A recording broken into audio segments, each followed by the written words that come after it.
घनश्याम साहब ने कहा है जब संसद आवारा हो जाए तो सड़कें वीरान नहीं रहनी चाहिए।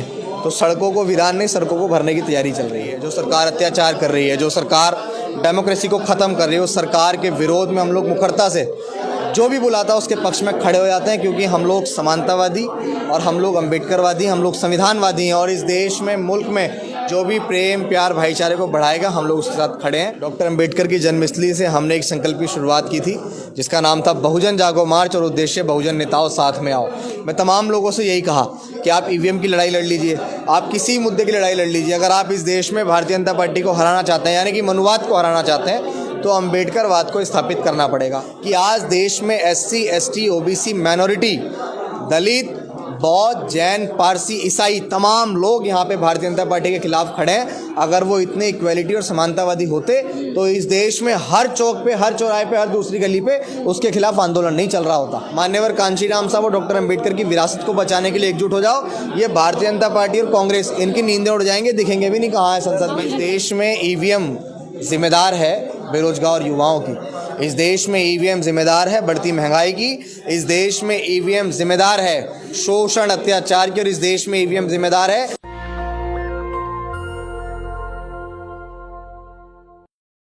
नमस्कार, मैं निधि रतन और आप देख रहे हैं नेशनल दस्तक। मेरे साथ हैं खास मेहमान अभिषेक जाटव। मुखर होकर उन तमाम मुद्दों पर बात करते हैं जिसमें सरकार को डर लगता है जवाब देने में। जानेंगे उन्हीं से कि बहुजनों के हालात में कितना सुधार हो रहा है, धरातल पे कितना बदलाव आया है, क्योंकि सरकार तो अच्छे दिन का परचम लहरा रही है। हमारे चैनल में आपका स्वागत है। बहुत बहुत धन्यवाद जी, पहला सवाल तो मेरा यही है आपसे कि 24 में आप लोगों की क्या तैयारी? आप लगातार देखेंगे, आप ईवीएम के खिलाफ धरना देते हैं, एट्रोसिटी के खिलाफ धरना देते हैं, तो आपकी क्या तैयारी? देखिए, तैयारी पूरी है। 24 का इलेक्शन बहुत नज़दीक है और इस देश में जो शोषण कर रही है, जो सरकार अत्याचार कर रही है, जो सरकार डेमोक्रेसी को ख़त्म कर रही है, उस सरकार के विरोध में हम लोग मुखरता से जो भी बुलाता है उसके पक्ष में खड़े हो जाते हैं, क्योंकि हम लोग समानतावादी और हम लोग अम्बेडकरवादी, हम लोग संविधानवादी हैं। और इस देश में, मुल्क में जो भी प्रेम प्यार भाईचारे को बढ़ाएगा, हम लोग उसके साथ खड़े हैं। और इसीलिए हम लोग मजबूती से सड़क पे आंदोलन करते हैं। लेकिन कैसे आप सत्ता में आएंगे? ईवीएम का विरोध करके थोड़ी ना सत्ता में आ सकते हैं। आपका क्या पूरा रोड मैप है? क्या, कैसे बहुजन यूनाइट होगा? हमारा मोटिव है, आपको पता भी होगा। डॉक्टर अम्बेडकर की जन्मस्थली से हमने एक संकल्प की शुरुआत की थी जिसका नाम था बहुजन जागो मार्च, और उद्देश्य बहुजन नेताओं साथ में आओ।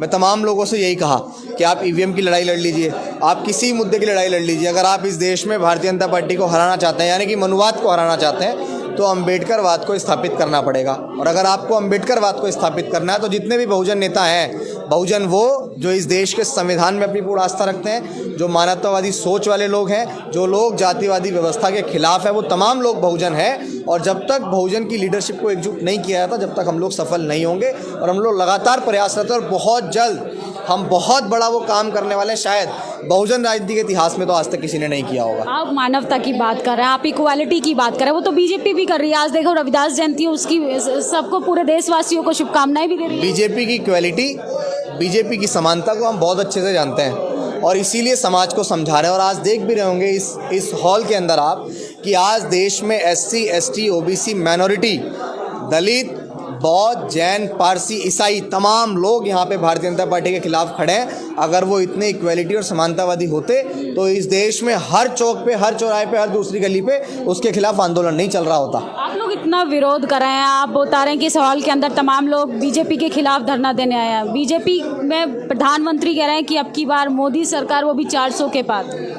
ये तो वक्त तय करेगा कि 400 के पार जाएंगे या 2 सीटों पे सिमट जाएंगे, 1 सीट पे सिमट जाएंगे, तो वक्त तय करेगा। ये सरकारें जो हैं आती जाती रहती हैं। हम लोग तो अपने नेताओं से निवेदन कर रहे हैं कि एकजुट हो जाओ। मान्यवर कांशीराम साहब और डॉक्टर अम्बेडकर की विरासत को बचाने के लिए एकजुट हो जाओ। ये भारतीय जनता पार्टी और कांग्रेस, इनकी नींदें उड़ जाएंगे, दिखेंगे भी नहीं कहाँ है संसद में। बहुजन नेताओं को एकजुट करने की आपने बात की, ये आप पहल भी चला रहे, बहुजन नेता एक मंच पे आए। कैसे एक मंच पे आएंगे? एक दूसरे को देखना पसंद नहीं करते हैं। राजी राजी नहीं तो गैर राजी। मैंने आपको क्या कहा अभी कि बहुत जल्द अपने नेताओं को एकजुट करने के लिए ऐसा काम करने जा रहे हैं कि बहुजन राजनीति में शायद आज तक किसी ने नहीं किया होगा। तो आज आप ईवीएम के मुद्दे पर एकजुट हुए हैं। ईवीएम आपको वाकई में मुद्दा लगता है कि ईवीएम की वजह से बीजेपी? इस देश में ईवीएम जिम्मेदार है बेरोजगार युवाओं की। इस देश में ईवीएम जिम्मेदार है बढ़ती महंगाई की। इस देश में ईवीएम जिम्मेदार है शोषण, अत्याचार की। और इस देश में ईवीएम जिम्मेदार है तमाम उन चीज़ों की जो इस देश में सारे बुरे काम हो रहे हैं, क्योंकि ईवीएम से सरकार बन रही है। तो कैसे बदलाव आएगा, आप दर्शकों को बताइए। आपने परेशानियां भी गिनवा दी, कैसे चेंजेस लेके आएंगे? चेंजेस लाने के लिए आंदोलन, कांशीराम साहब ने कहा है जब संसद आवारा हो जाए तो सड़कें वीरान नहीं रहनी चाहिए, तो सड़कों को वीरान नहीं, सड़कों को भरने की तैयारी चल रही है। तो ये थे अभिषेक जाटव। सड़कों को भरने की तैयारी चल रही है, संसद में बैठे लोग आवारा हो चुके हैं। हमारी बातचीत पे आपकी क्या प्रतिक्रिया, कमेंट बॉक्स में ज़रूर बताएं। कैमरा पर्सन ब्यूटी के साथ मैं निधि, Islamic centre Delhi. National Dastak की आपसे गुजारिश है कि अगर इसको बचाना चाहते हैं तो नेशनल दस्तक को सब्सक्राइब करने के लिए रेड कलर के सब्सक्राइब बटन को दबाएं, फिर बेल आइकन की घंटी दबाएं। नेशनल दस्तक को बचाने के लिए बहुत जरूरी है कि हर खबर को शेयर करें, लाइक करें, कमेंट जरूर करें।